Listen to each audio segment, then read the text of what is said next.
From the Preservation Maryland studios in the historic podcast district of Baltimore, this is PreserveCast.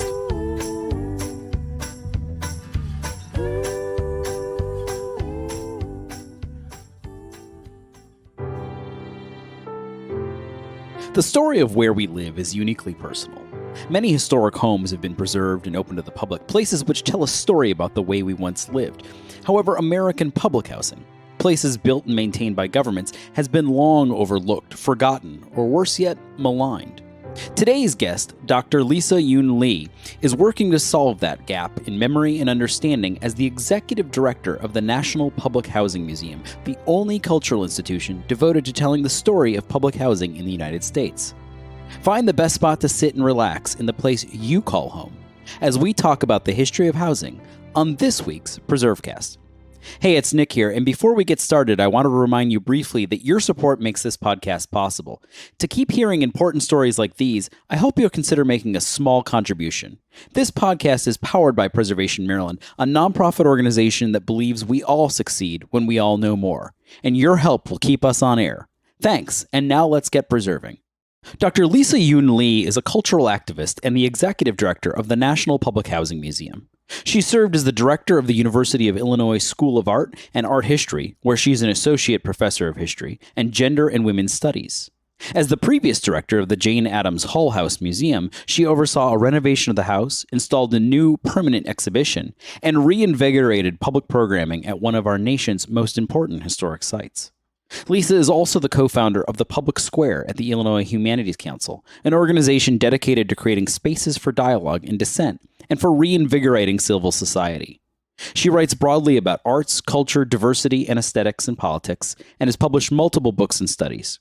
She serves on the board of the American Alliance of Museums, Imagining America, Artists and Scholars in Public Life, 3 Arts, and the Rebuild Foundation. This is Nick Redding. You're listening to PreserveCast, and today we're joined in studio by Dr. Lisa Yoon Lee, who is a cultural activist and the executive director of the National Public Housing Museum.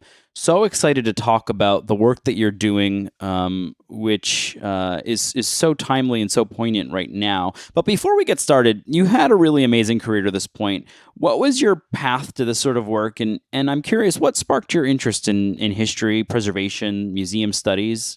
How'd you get to where you are today?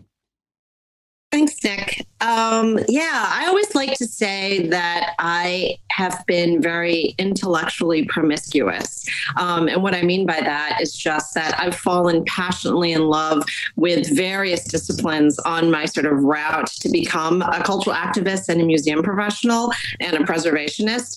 And so, I sort of studied religion as an undergraduate at Bryn Mawr. It's where I then became, a feminist. And then I went on to get a PhD in German critical thought at Duke University. And then I started a nonprofit. But it was really then at the Jane Addams Hull House Museum, which was my first kind of gig at a historic house and a historic site, that I really started to put everything together. The sort of critical feminist work, sort of understanding like what it meant to sort of channel every single inch of, your mind and body and soul into the work of social justice and social transformation, but there isn't really a day that goes by that I don't refer and think back to my Theodor Adorno work. He was a Jewish intellectual thinker that came to the United States during the Second World War, sort of forced into exile. And, I like to bring him up because he's sort of seen as a pessimist and, one of these really opaque thinkers. But for me, he's just somebody who's so relevant, who was forced to experience genocide, of Jewish peoples in the United States. And so he had a really remarkable lens of sort of understanding the role that capitalism played, sort of, what was sort of the importance of a vibrant democracy in a public sphere, and, how important those elements were in order for us to actually have a just world. And there was a really beautiful utopian thread in his thought and like believing in the best of humanity, even in the worst of times. And that's sort of what has really informed just like the best in the belief in the best of humanity, which is what informs everything that I do. Yeah, which is really talk about believing in utopia in the middle of World War II when you've experienced the genocide of your people. I guess it sort of is a reminder that even in dark times that we're living through, that it is good to hold on to that hope. And it's interesting. I love how you said that you've led sort of this promiscuous intellectual career to this point. I like that concept, and I think that informs the work in a great way, because you've blended social justice and museums and historic figures in a way that sometimes I think people are challenged with. So, before we dive into the work of the National Public Housing Museum, I think it would be good, because everybody comes to this podcast. We have listeners all across the country, all across the world for that matter. Hello to the United Kingdom. And I'm curious if you could define for us public housing and maybe set the stage for what it meant in America. So, first examples, where it's built, who lives there, and then maybe we'll talk about it today. But what does public housing mean here in the United States? Yeah, that's a really good question. And of course, there's myriad definitions. But I always like to start with what Dr. Larry Vail sort of says, which is the history of public housing is as much about the history of housing as it is about our relationship to the idea of the public, right? The idea of a commonwealth, a common good, a kind of sphere of like a rich democratic space where we are invested in one another's collective futures. And it's really important to say that, because it's not just about housing then, like the bricks and mortar, but, sort of being more like less philosophical, one could say, and, it's generally understood that the first public housing built in the United States was built during the WPA, the Works Projects Administration, during sort of 1935. And that was Techwood Homes in Georgia.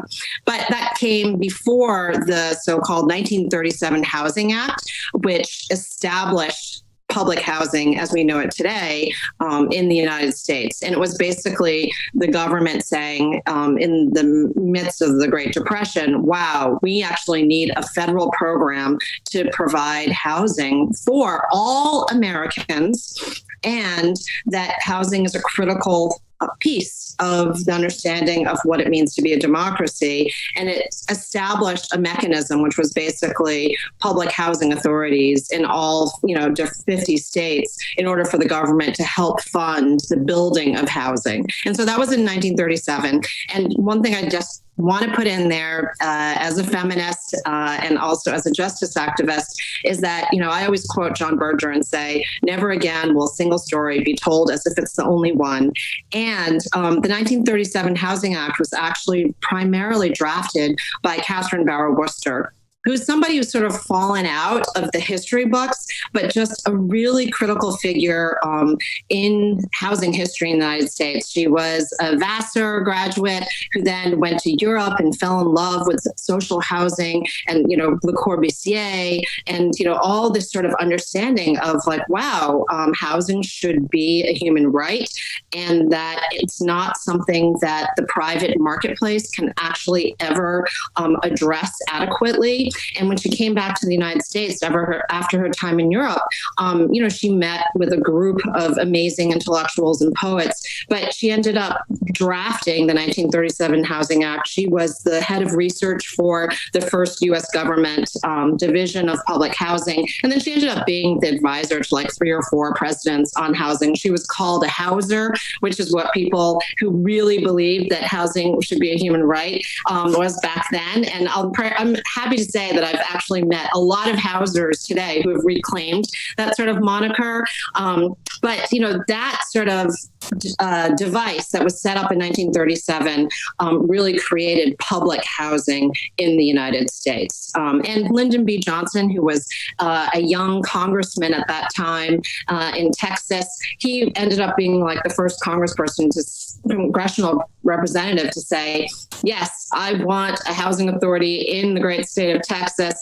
And so Santa Rita Courts, which was created in Austin is one of those early housing complexes that was built by that money under that complex. And also one of their claim to fame is that the first public housing baby was born there, you know? so yeah, I love that kind of detail.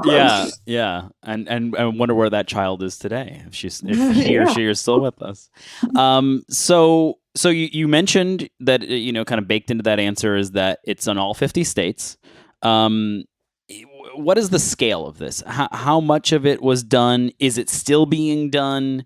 And who lived there? Because I think that there's some preconceived notions about who lives in so-called public housing, which we're going to get into, how that almost at some point became almost a derogatory term. But who lived there? What's the scale of this? And what's the period of construction? So we know when it starts. Is it still being built, and at what scale? Yeah, well, you just asked basically, the billion-dollar questions, literally. And this is when the story really gets interesting.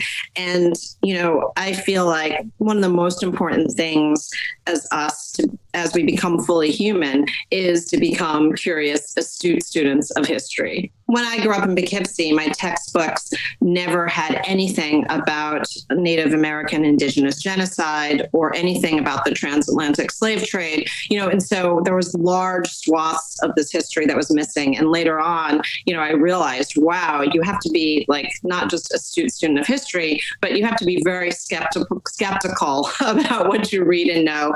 And public housing is one of those beasts which has so many preconceived notions and stereotypes about what it is. And I want to talk to you a little bit about why we have those stereotypes. But really, when it was first started, public housing was considered for everyone. It's just like in this moment when we are asked to shelter at home and people are asking, wow, what does it mean for people who actually don't have a home, who are experiencing homelessness? How do we actually live? And the importance of home is coming to the fore. Of course, back in 1937, that was one of the biggest issues because of the Depression and people and the joblessness that was, a remarkable rate. And so at that time, really public housing was created for everyone. Now, Richard Rothstein, in his very, very important book, The Color of Law, has done just important work for us to understand that from the very beginning, public housing, even though it was created with the best of intentions for all people, we were living in a racist society. And in order for the WPA to pass the idea of housing, and had to do a lot of appeasement with sort of southern states and other, racist congressional members. And they had to put in sort of neighborhood composition rule, which was something that Harold Ickes had sort of set up when he was the head of the Department of Interior, to actually create housing that was segregated, because people did not want housing that was really for everyone, that everyone would live together, right? And so even when I sort of mentioned the Techwood homes, it was created for white families, but in order to build it, they had to actually get rid of, thousands of African American people and families who were living there. And when housing was created, I'll just jump to the place that I'm working at most closely with, Jane Addams Homes, that was, created in 1938. They set aside 2 buildings that were for African Americans, and then the rest of the buildings were for who was considered white at that time. And so right from the beginning, public housing was also a segregated housing space, but it was for everyone. It was primarily actually so-called white people and new immigrants who lived in public housing. There was a large demographic of Jewish families who lived in public housing in the 1930s and 40s because there was so much migration from Europe and there was so much need for housing. And so, in the Public Housing Museum's Oral History Archive, when we interview early public housing residents, there's one family member who, when you said, what does public housing mean to you and how do you understand it? And she said, well, it was actually a place where I could have my first kosher kitchen, because it was a place that was built and it didn't have, nobody had ever cooked pork or anything in that space, And so that's what public housing meant. Now, before I go down too much of a long road, I want to say that, different federal policies in the 40s and the 50s, and then leading in the 60s and 70s even, ended up, because of our deeply racialized history, creating spaces that became primarily African American spaces because of the racism in our country. So, for example, the FHA had a process of redlining, which stopped African Americans from getting mortgages and buying homes in certain places. And so white folk who were living in public housing ended up getting mortgages and moving out of public housing. And African Americans, couldn't find a mortgage, couldn't buy a house in certain neighborhoods. And so they ended up staying. Another really great example of this is that when the GI Bill was passed in the United States, there was a big debate about whether the United States should build more housing, public housing, for returning soldiers, or if the government should offer cheap mortgages for soldiers. And the real estate industry, of course, advocated for cheap mortgages. And so when GIs returned, they offered really cheap mortgages to GIs, but it was for white GIs primarily. The African American buy those mortgages from banks because of racist policies. And so African American GIs, ended up in public housing with their families, but white GIs ended up getting mortgages and moving into homes, right? And so you can sort of see there's a moment where public housing is for everybody, and it's multiracial, multi-ethnic, and also, in fact, multi-demographics of class, right? Because it was for working class people and it was for working poor, but also people who were, actually they both were working in their families and bringing in income. But different federal policies ended up making this a different racial demographic and also making it for the poorest of the poor, and it really dramatically changed the demographic of public housing. Right. I mean, even to this day, we obviously, concentrations of poverty are not a good thing, right? Where you have one just group of people, all of, extreme concentration of poverty, we know creates a lot of problems. And I think that perhaps that's kind of baked into what a lot of people perceive public housing, but obviously, as you kind of laid out, it didn't happen by accident. No. I think that's where maybe some of the understanding is confused or is otherwise lost. But we honor, we commemorate, we preserve all different types of housing. But we've struggled with preserving public housing. I'm from Buffalo, New York, and I know the folks up there at Preservation Buffalo Niagara are trying to save some really important public housing that is even architecturally and artistically significant. But it's an uphill battle. So why has it been so difficult to preserve this stuff? And when did opinions really begin to shift? Is it when it becomes so concentrated and when white communities start moving out and getting those mortgages? Is that when the opinions shift, or what happened there? Yeah. I mean, one quick thing I'd like to say is it depends also on whose opinion you're asking for, right?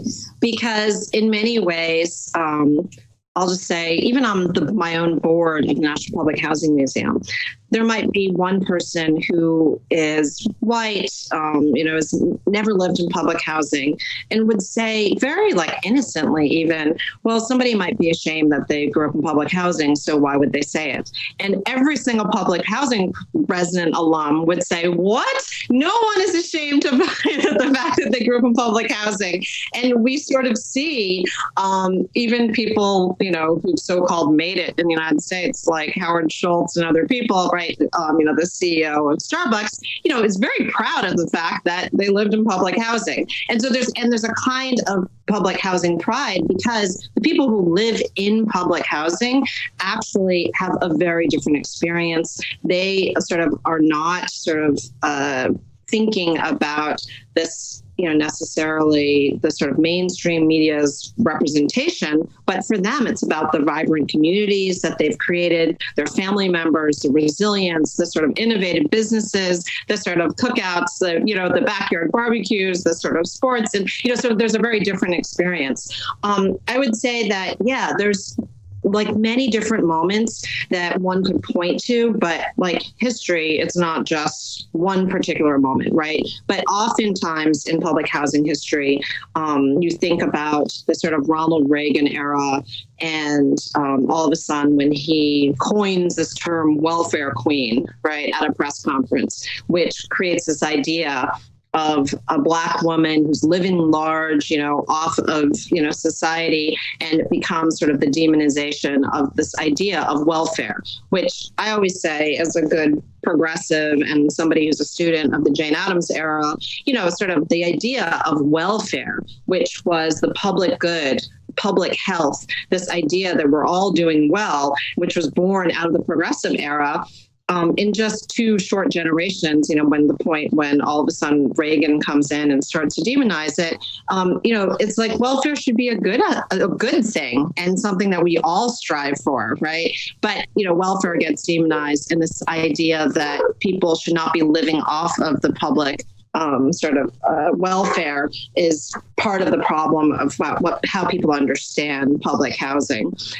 There's also, sort of the war on drugs, and also the sort of policing of African American men and women that happened in the 80s, also the 90s, which then, up to now, obviously, which then really informs the idea of us sort of having us living in this carceral state, and then public housing becoming one of those spaces that is the most heavily surveilled, but also the least safe kind of places in America.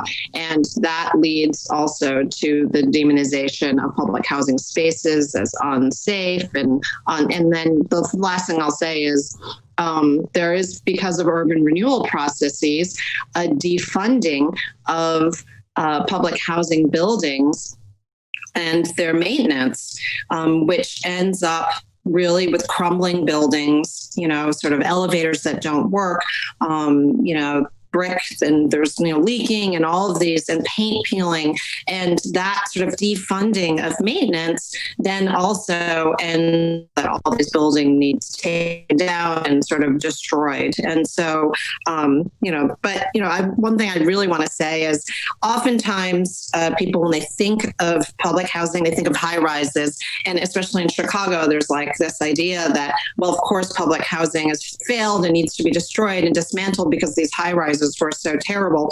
But, not all public housing is high rises. And also, if you flip the script and you think about the sort of most luxurious apartments that are being built in metropolises today, which are high rises, you sort of have to ask, like, why are high rises only effective if you're wealthy and white, and not if you are, living in public housing? So there's nothing inherently wrong with a high rise, right? And so, yeah. Interesting. Has to do with the resources. There's a lot baked into the understanding, and I think even the way I pose the question. Obviously, I come with my own baggage and the way I perceive it, and I didn't grow up in public housing, and so I guess I asked it like that well-meaning but misinformed board member that you described. But it's helpful to hear this and to be challenged on that. So let's take a quick break here. We're going to hear from our pop-up podcast, The Ballot and Beyond, women's suffrage moment here, and we'll come right back and talk more about the National Public Housing Museum right here on PreserveCast. 100 years ago in 1920, the 19th Amendment to the Constitution of the United States was signed into law and officially granted 20 million American women the right to vote. This mass expansion in voting rights was the result of generations of intense activism known as the women's suffrage movement that has had a lasting legacy on the continued fight for equality in America. In recognition of the struggles and achievements of a once disenfranchised majority, PreserveCast is honored to share remarkable stories of suffragists within each episode this year.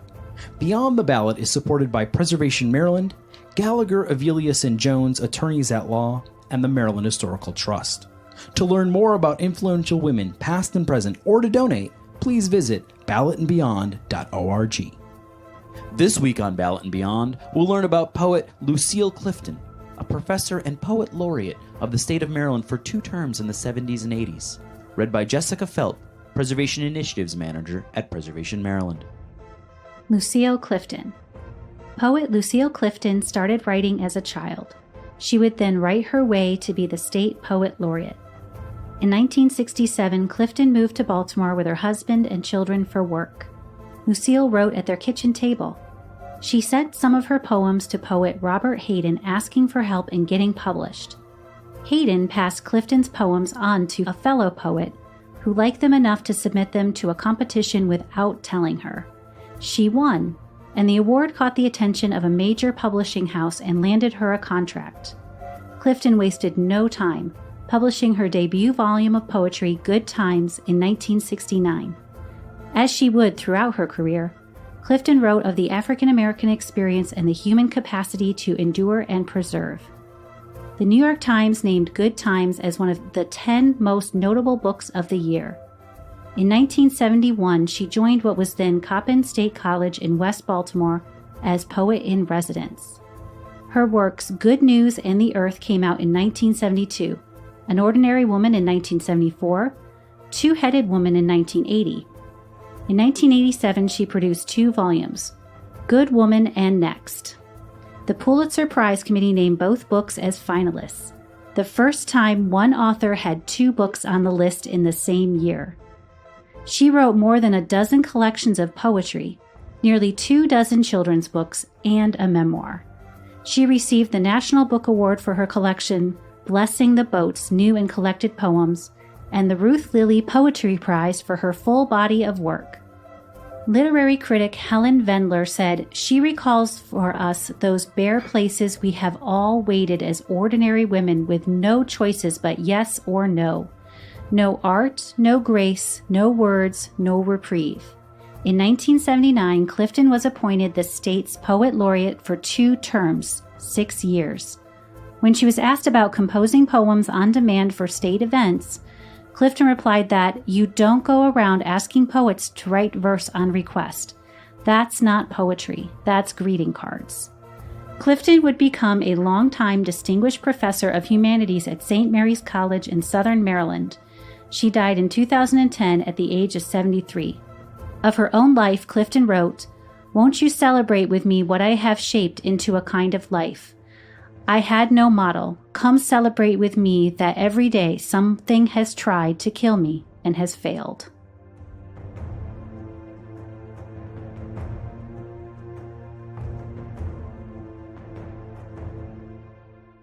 This is Nick Redding. You're listening to PreserveCast. Today we're joined by Dr. Lisa Yun Lee, and we are talking all about public housing. We've been talking about the history of it and sort of the context of it, where it was built, why it was built, some of the preconceived notions, the stereotypes, the misunderstandings about it, why it's been so difficult to preserve it, to maintain it, to build more of it. And I guess this is a good place to maybe shift over to your work at the National Public Housing Museum, which is helping to really change this narrative, preserve the stories of these places. Let's talk about the museum. What's the origin story? And I guess maybe a bigger picture question, what's the goal? Yeah, it's just such a gift to be working at this historic site right now. And the really important thing to say about both the origin and also sort of the mission, vision, and values is that we're dedicated to preserving this historic space, which is the 1938 public housing complex of the Jane Addams homes on the near west side of Chicago. But the mission, vision, and values is not just to preserve and not just to interpret public housing, but also to propel housing as a human right and to propel the right of all people to a place called home. And that is really important. We are a site of conscience, which is a network of historic sites across the globe that really believes that in order to preserve history or preserve buildings, you have to make it relevant to contemporary social justice issues, and that you cannot solve and address any contemporary social issue without actually looking back and asking, what have we not yet learned from history, and what do we need to learn for our collective future? future. So that's really important. And the origin story of the Public Housing Museum is that in the wake of the Plan for Transformation, which was part of the Hope 6 project in Chicago to basically remake and reimagine public housing because of the concentrated poverty and the segregation that existed, because of the crumbling and unsafe buildings, to actually sort of rethink housing, public housing, and remake it and transform it for the next generation.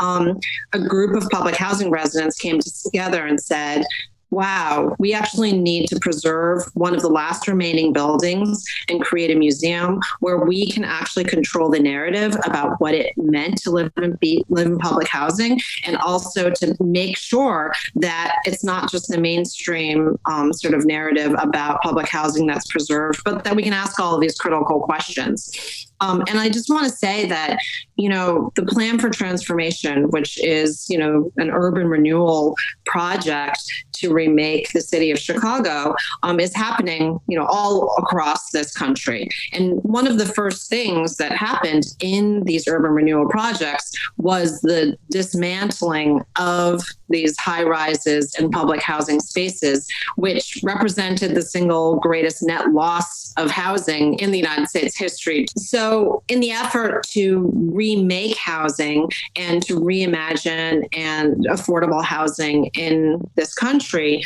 these urban renewal strategies actually dismantled public housing, and it represented the single greatest net loss of housing in the United States history. So that is a contradiction that we are still going to have to grapple with, long into our futures. But it was at that moment, of the Plan for Transformation, when people were seeing the landscape, visually reformed and, their homes being destroyed, that a group of residents came together with preservationists, with scholars, with advocates to say, hey, we actually need a public housing museum. Now, at that time, which was in, I think, the early, basically now it's been around 10 years. So like 2008, 2009, when they started talking about this, they had gone to the head of the Driehaus Foundation, who was Sunny Fisher at that time, and she's a preservationist and also a philanthropist and a feminist and a rabble rouser in general, and said, hey, we would like to actually create maybe a public housing museum. And Sunny Fisher, who said, wow, this is a great idea. And it turns out that Sunny, who's now also our board chair, grew up in public housing in the Eastchester projects. And and she was also happened to be great friends with Ruth Abram, who is the founder of the Tenement Museum and also the founder of the Sites of Conscience. And so a group of residents went with preservationists and activists to go see the Tenement Museum in the Lower East Side of New York. They were like, wow, this is a really fascinating idea. And that's when the kernel sort of started. And I have to say that as a museum professional, it is like the dreamiest of dreams that the founding of an institution includes the stakeholders that are as broad and diverse as the Public Housing Museum, so that, in this work of this 21st century museums, which is to decolonize museums, make them more diverse, accessible, and reflective of the communities, like the Public Housing Museum's kernel and beginnings were actually that. Yeah, it sort of flips the script in a really good way, and it's interesting to hear the connection to the Tenement Museum, which in and of itself is a really unique and important place, and love to see that it kind of. It's so interesting that historically it precedes, the history of public housing, and then it also precedes and gives birth to the Public Housing Museum. Not completely gives birth, but at least informs it, and that's really interesting. So beyond the walls of the museum, what to do with current and former public housing sites? Now, obviously, you've made a really compelling case for not only keeping existing public housing, but caring for it and expanding it, and a part of the broader housing crisis. That's important and an imperative. But there's often an opposition to preservation. How do you feel that conversation should shift? Just singling out what's going on in Buffalo because I'm aware of it. How should preservationists frame that conversation when there's an not only important to the social history of the country, but important architecturally, just like any other period fabric of history. So what's that conversation look like? What should it look like? Right. Well, one thing that is important to underscore is that the field of preservation is not immune to the sort of sexist, classist, and racist history that our entire United States, is actually under and, so needs to be reformed in many ways and, radically reimagined. One could sort of note that you often hear this statistic that there are more historic house museums in the United States than McDonald's and Burger King's combined, right? But when one sort of looks at what historic homes had been preserved, it's mostly houses of wealthy white men who, quote unquote, accomplished great things for the United States, right? And the Public Housing Museum, I see it as a house museum. It just happens to be the sort of house of, tens of thousands in our particular space, and ultimately public housing across the United States, millions of so-called everyday people who actually also lived extraordinary lives. And so one of the things that we need to ask ourselves as preservationists is, what do we consider important enough to preserve? Whose stories are valued? And in order for us to have a much more inclusive and diverse foundation for our nation's stories, in order for us to create more justice, we're going to need to change the kinds of spaces that we preserve. We're going to actually need to have a much more vibrant and inclusive conversation about what are the places that we preserve, whose stories actually matter. And I'm not the first person to obviously bring this up. If one reads the brilliant work of Dolores Hayden in The Power of Place, she argues that we need to be not just thinking about bricks and mortar in preservation, but also include a commitment to urban stories and also cultural history.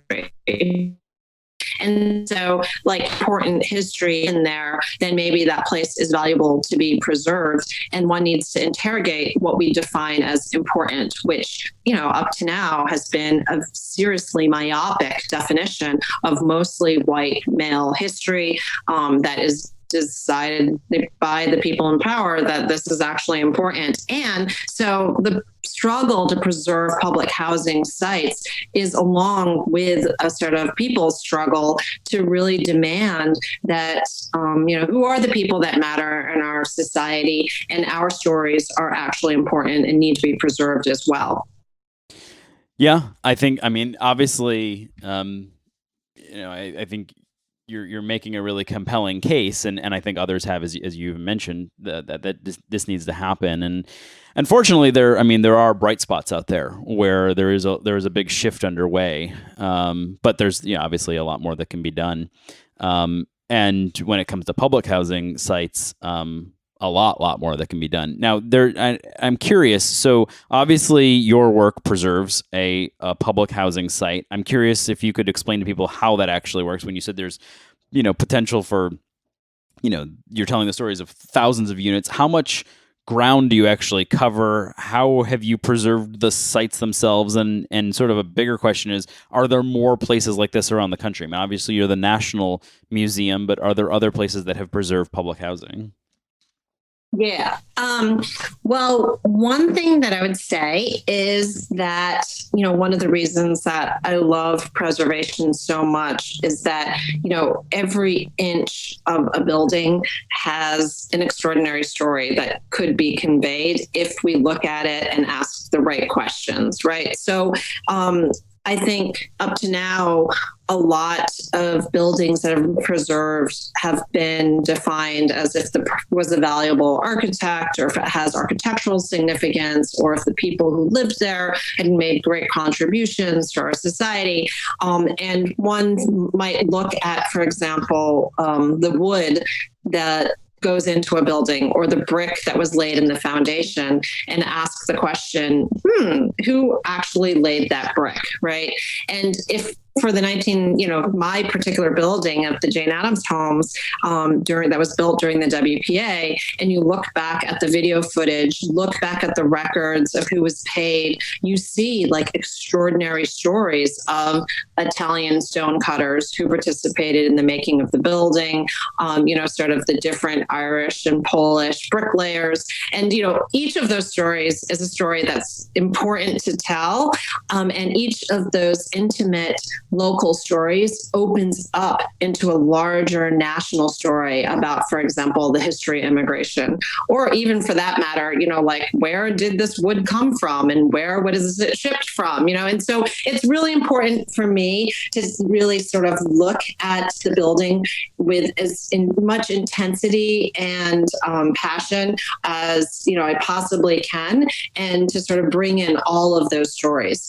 The museum is structured to be a national museum, as you mentioned. And so there's going to be 3 restored apartments that is based on the oral histories of families who lived there.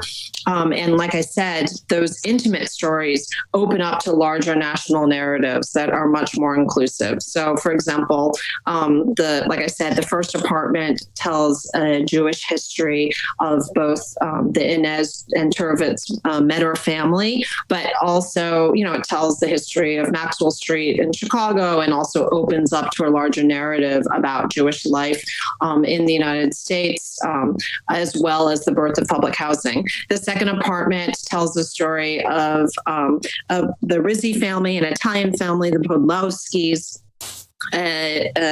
Polish family, and also we're looking into a Puerto Rican family who lived at the Jane Addams homes at that time. But it also tells the history of redlining that was taking place in that moment, and what did it mean to actually be poor in America at that time, and who was, sort of able to leave public housing, who actually ended up staying in public housing. And the third restored apartment is that of Reverend Marshall Hatch's family, an African-American family, which, is just in itself like just such a fascinating story, because he is also one of the, preeminent social justice, organizers in Chicago today, but also it tells the history of Martin Luther King coming to Chicago during the Chicago Freedom movement. And, I love to tell the story because the family's mother was so committed to education and wouldn't let them have a television. But then when Martin Luther King came to Chicago, they were allowed to get a TV, and they were only allowed to watch television when Martin Luther King was on television. And so in that family apartment, for example, we'll have the Hatch family television, but it'll be also playing all the incredible stories of King in Chicago, working for housing and working against segregation. But that really is only a very small part of the museum, because that historic part of the building, which will include sort of tours by public housing residents that give you an intimate glimpse into people's lived experiences. There's also, for example, a gallery which is committed to everyday stories of public housing residents that we're going to be collecting from across the country. And the labels themselves will be written by public housing residents. And we had a pilot of this project with an exhibit called History Lessons that was just so beautiful. And, people giving us a Pyrex dish or an old garden hose. And you realize that those material objects just tell the most poetic histories and stories about public housing that would challenge, Richard Rothstein or Matthew Desmond or Mary Patillo, like great scholars, but who, these objects actually do that work of explaining the history of public housing and how it came to be, and, what are some of the problems. And we often say that we're telling the good, the bad, and the ugly of public housing in the museum. So it's not just a nostalgic, reminiscing. And another one of our board members, Francine Washington, says, we have to be committed to telling the story of our in-laws, but also the story of our outlaws. And one thing else, if I can say, I know, I love her. And then the other thing I want to say is like the museum is committed. My own background is much more also in sort of contemporary art. And so there's like a beautiful engagement with art, which I think unleashes our radical imaginations. And so our entranceway is going to be designed by Amanda Williams and Oleg Jayafus, who are great art activists and architects who, they were just identified as the two artists who designed the Shirley Chisholm Monument in New York. We're going to be working with Manual Cinema, a really great spectral puppetry group who's doing a piece in a historic staircase. And there's also a commitment to display contemporary art like that of Robert Nathaniel Mary Quinn, who's a great painter, who will be in our gallery when we first open, along with these beautiful Edgar Miller statues that were part of the built environment when the housing complex first opened, but will now be reinstalled in the museum. And I mean, there's just so much more that I really like. It's hard to explain, but how we're envisioning the museum is really as a 21st century cultural institution that is going to be an anchor in the community and really challenge our notions of not just what historic preservation looks like, but also, what a museum can and should be in a community, and community broadly defined, because as you mentioned, public housing residents have been dispersed or living sort of in a diaspora also across the United States now. So if people want to learn more about the National Public Housing Museum, because as you mentioned, there's a lot more to dig into, where can they find you? That would be a great place to give us a plug here. Right. So first of all, you should check out our website, which is mphm.org.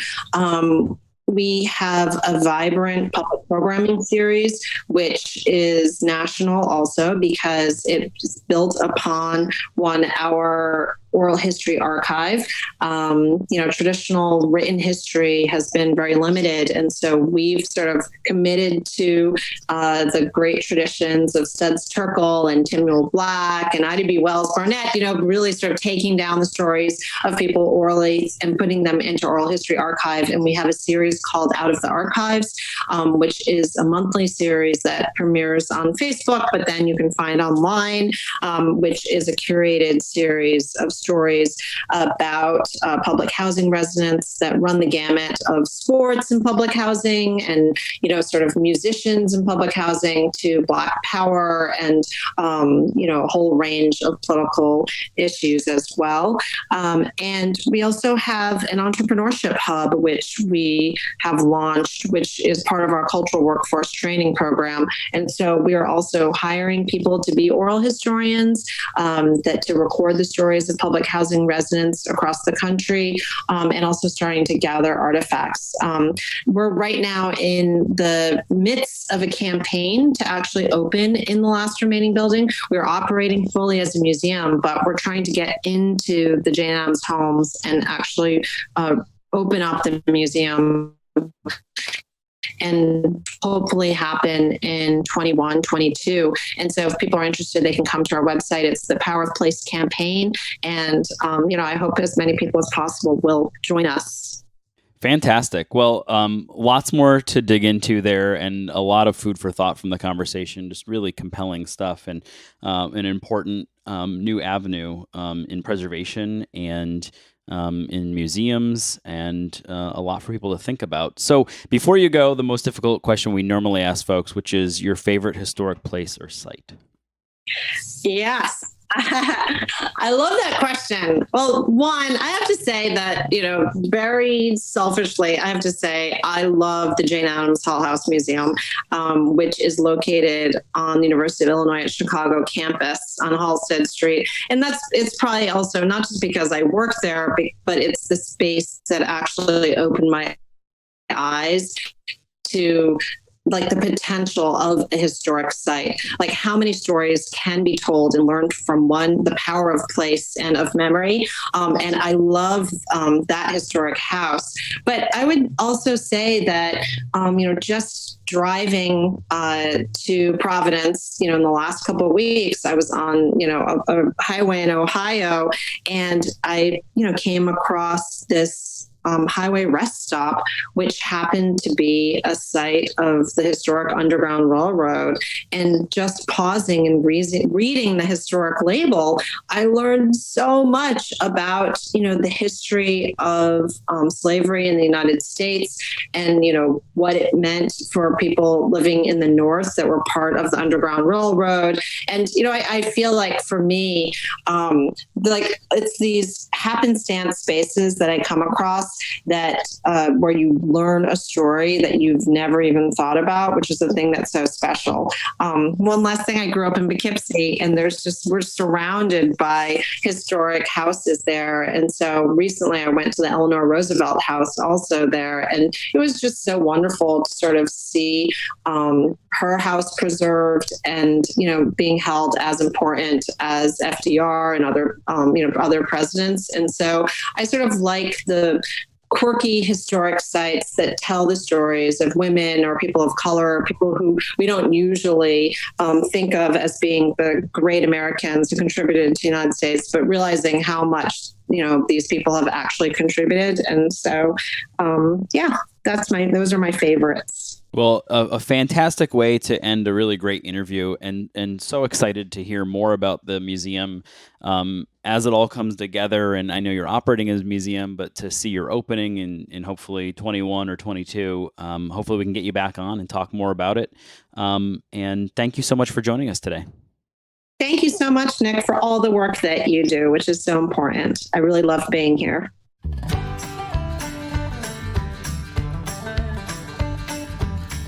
Thanks for listening to PreserveCast. To dig deeper into this episode's show, notes, and all previous episodes, visit PreserveCast.org. You can also find us online at Facebook and Twitter at PreserveCast. This program was supported by the Historic Preservation Education Foundation. PreserveCast is produced by Preservation Maryland in Baltimore City. Thanks again for your support, and remember to keep preserving.